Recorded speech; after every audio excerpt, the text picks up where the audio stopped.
Hello बच्चों, आज हम लोग वर्कशीट नंबर 37 करेंगे जो कि आपके नए चैप्टर कार्बन जीवन का तत्व से रिलेटेड है।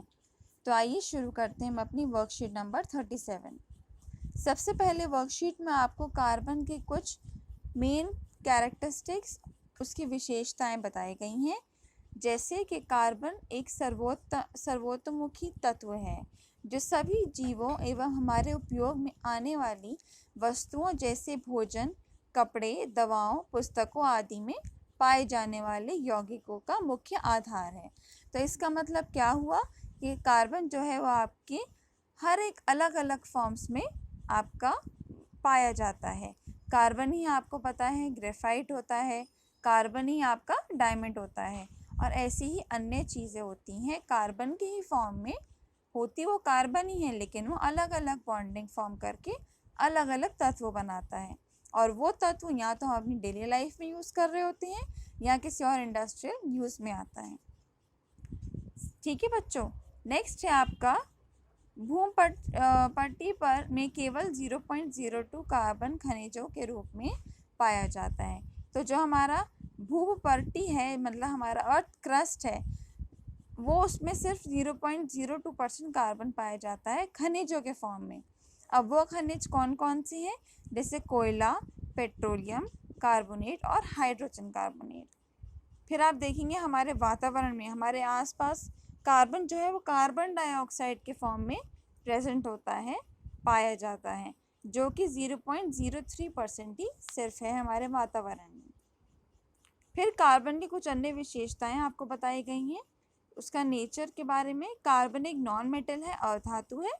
इसका प्रतीक सी से लिखा जाता है, कैपिटल सी, ध्यान दें यहाँ पर बच्चों, स्मॉल सी नहीं होगा, कैपिटल सी इसका प्रतीक है आपके कार्बन का। इसकी परमाणु संख्या 6 है, इलेक्ट्रॉनिक विन्यास इसका 2, 4 है, और कार्बन चतुसंयोजी है। चतुसंयोजी का मतलब है कि वो 4 अन्य परमाणु से आबंध बनाता है। अब हम देखते हैं कार्बन उत्कृष्ट गैस विन्यास कैसे प्राप्त करता है। उससे पहले आइए हम देखते हैं इसका कार्बन परमाणु का स्ट्रक्चर। आप देख सकते हैं कार्बन का जो न्यूक्लियस है केंद्रक, उसी में 6 प्रोटॉन और 6 न्यूट्रॉन होते हैं, और जो उसके कक्ष होते हैं आप देखेंगे पहले कक्ष में कार्बन के 2 इलेक्ट्रॉन पाए जाते हैं और अंतिम कक्ष में 4 इलेक्ट्रॉन। अब हम देखते हैं कार्बन उत्कृष्ट गैस विन्यास कैसे प्राप्त करता है। सबसे पहले बच्चों ये आपका जानना ज़रूरी है कि उत्कृष्ट गैस विन्यास होता क्या है। बच्चों उत्कृष्ट गैस विन्यास का मतलब है कोई भी परमाणु के अंतिम कक्ष में 8 इलेक्ट्रॉन, या जो पहला कक्ष है वो पूर्ण हो 2 इलेक्ट्रॉन का, या उसके बाद वाले जितने भी कक्ष हैं वो पूर्ण हो 8 इलेक्ट्रॉन के साथ। तो कार्बन ना तो 4 इलेक्ट्रॉन खो सकता है जो C4+ बनाए, या 4 इलेक्ट्रॉन प्राप्त कर सकता है जो C4- बनाए। क्यों? क्योंकि उसको ये 4 इलेक्ट्रॉन देने या लेने में बहुत ज़्यादा एनर्जी लगती है, बहुत ज़्यादा ऊर्जा लगती है। तो वो क्या करता है कि कार्बन जो है अन्य परमाणु के साथ कोवेलेंट बॉन्ड बनाता है, जिसके हम कहते हैं सहसंयोजी आबंध। तो ये सहसंयोजी आबंध जो है वो इलेक्ट्रॉनों की साझेदारी से बनता है, मतलब शेयरिंग ऑफ इलेक्ट्रॉन से बनता है। और अन्य तत्वों जैसे आप कार्बन की तरह कुछ ऐसे एटम्स हैं जो सहसंयोजी आबंध बनाता है, जैसे हाइड्रोजन हो गया, ऑक्सीजन हो गया, नाइट्रोजन, सल्फर, क्लोरीन। तो ये सभी कोवेलेंट बॉन्ड बनाते हैं। अब आइए देखते हैं सहसंयोजी आबंध की कुछ विशेषताएं। एक ही प्रकार विभिन्न प्रकार के परमाणु की साझेदारी से बने आबंध को हम सहसंयोजी आबंध कहते हैं। सहसंयोजी जो यौगिक होते हैं वो विद्युत के कुचालक होते हैं, बैड कंडक्टर ऑफ इलेक्ट्रिसिटी होते हैं, और इलेक्ट्रॉनों की साझेदारी होती है, इसलिए इसमें आवेशित कण नहीं बनते, इसी कारण वह कुचालक होते हैं। और सहसंयोजी आबंध वाले अणुओं के में भीतर तो प्रबल आबंध होता है, लेकिन इनका अंतराणुक होता है, इंटरमॉलिक्यूलर फोर्सेस वो कम होता है, जिसकी वजह से उसका गलनाओं का व्यक्तना कम होता है। उसी के साथ आपके पास वर्कशीट में इलेक्ट्रॉन बिंदु संरचना दी हुई है, हाइड्रोजन की H2 की, O2 की, ऑक्सीजन आप देख सकते हैं, और N2 की जो कि ट्रिपल बॉन्ड से कोवेलेंट बॉन्ड बना रहा है और अंत में CH4 की इलेक्ट्रॉन बिंदु संरचना दी गई है। आइए अब चलते हैं प्रश्नों की तरफ। पहला प्रश्न आपसे पूछा गया है, कार्बन चतुसंयोजी क्यों है? इसका आप आंसर लिखेंगे फर्स्ट और सेकंड पॉइंट आपका सेकंड पार्ट वर्कशीट का। कार्बन ना तो 4 इलेक्ट्रॉन खोकर और ना ही 4 इलेक्ट्रॉन प्राप्त कर आयनिक आबंध बनाता है। कार्बन द्वारा 4 इलेक्ट्रॉन खोने के लिए अत्यधिक ऊर्जा की आवश्यकता होगी, अतः वो सहसंयोजी आबंध बनाएगा। प्रश्न 2, कार्बन सहसंयोजी यौगिक बनाता है, इस कथन को सत्यापित करें। और आपको फर्स्ट क्वेश्चन में जो था चतुर्संयोजी पूछा गया, इसमें आप ये भी ऐड करेंगे कि वह 4 अन्य के साथ सहसंयोजी आबंध बनाता है, इसलिए इसको चतुर्संयोजी कहा गया है। सेकंड क्वेश्चन में आप ये ऐड करते हुए आगे लिखेंगे जो मैंने अभी बताया, उसके आप लिखेंगे इसको आपको सत्यापित करना है, मतलब प्रूफ करना है। तो आप क्या लिखेंगे कि अगर वो 4 इलेक्ट्रॉन खोएगा तो उसको ज़्यादा ऊर्जा लगेगी, या 4 इलेक्ट्रॉन गेन करेगा प्राप्त करेगा तो उसको बहुत ज़्यादा ऊर्जा लगेगी और अत्यधिक ऊर्जा की आवश्यकता होगी, एवं 4 अतिरिक्त इलेक्ट्रॉनों को धारण करना कार्बन के 6 प्रोटॉन वाले नाभिक के लिए अत्यधिक कठिन है। कार्बन अपने अन्य परमाणुओं अथवा अन्य तत्वों के परमाणुओं के साथ संयोजकता इलेक्ट्रॉनों की साझेदारी करके इस समस्या का सुलझाता है। तो ये आपका प्रश्न नंबर 2 का आंसर हुआ। प्रश्न 3, सहसंयोजी यौगिकों के कोई 3 भौतिक गुण लिखें।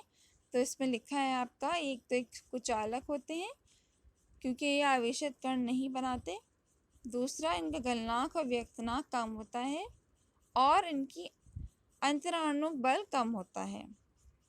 तो ये आप ये लिखेंगे।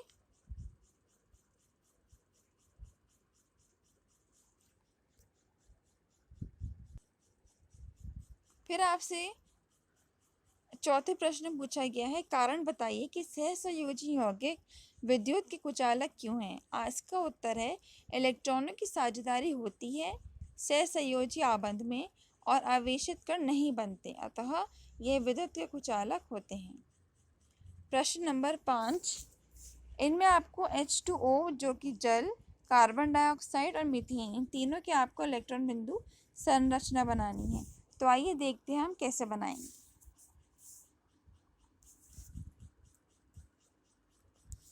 इस सबसे पहले आपको जल का बनाना है, तो H और 2 मॉलिक्यूल ऑक्सीजन।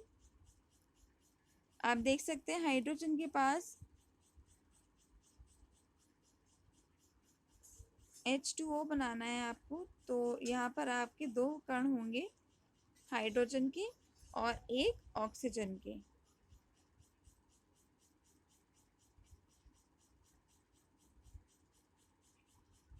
तो ये इलेक्ट्रॉन आपके हाइड्रोजन के हैं और 6 इलेक्ट्रॉन आपके अंतिम कक्ष में होते हैं ऑक्सीजन के। तो वो हमने बना दिए। ये इसका एक सहसंयोजी आबंध है और ये दूसरा। तो आपका कैसा हो गया स्ट्रक्चर?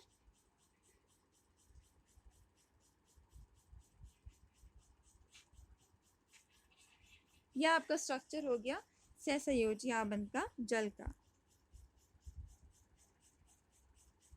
आइए हम दूसरा देखते हैं स्ट्रक्चर, जो कि आपका कार्बन डाइऑक्साइड का है।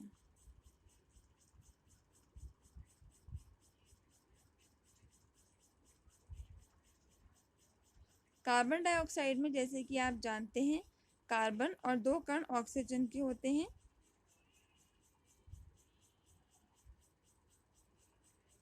उसको बनाने के लिए हम 4 इलेक्ट्रॉन दर्शाएंगे। पहले ये आपके 4 कार्बन के हो गए और 6 इलेक्ट्रॉन आपके ऑक्सीजन के हम बनाएंगे, जो कि अंतिम कक्ष के इलेक्ट्रॉन होते हैं। आप क्रॉस से भी दर्शा सकते हैं और डॉट से भी। कार्बन को 4 और चाहिए आबंध पूरा अपना करने के लिए अंतिम कक्ष, और हर एक ऑक्सीजन को दो और। तो आप देखें, एक आबंध ये बनाएगा, एक आबंध ये, इसके दो कंप्लीट हो गए।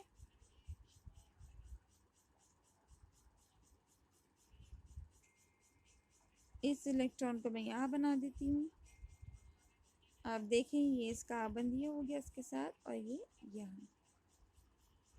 तो हमारा स्ट्रक्चर कैसा बना? ऐसा। तो ये हमारा दूसरा स्ट्रक्चर बना। अब हम देखते हैं हमारा लास्ट तीसरा, जो कि CH4 का है। CH4 आपके वर्कशीट में भी बना हुआ है नीचे, और आप ऐसे भी दर्शा सकते हैं।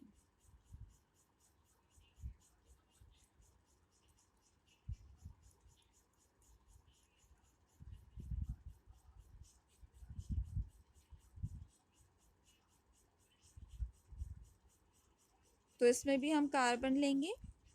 तो कार्बन के 4 इलेक्ट्रॉन तो होंगे ही आपके पास, उसी के साथ आपके पास होगा 4 आबंध हाइड्रोजन के।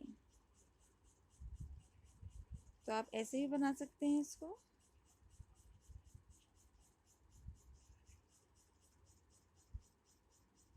और 4 आबंध इसके आप दिखा सकते हैं।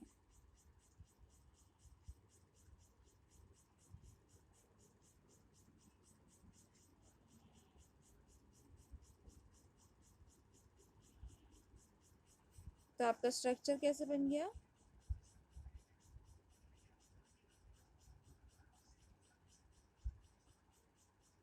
ये आपका CH4 का स्ट्रक्चर बनेगा।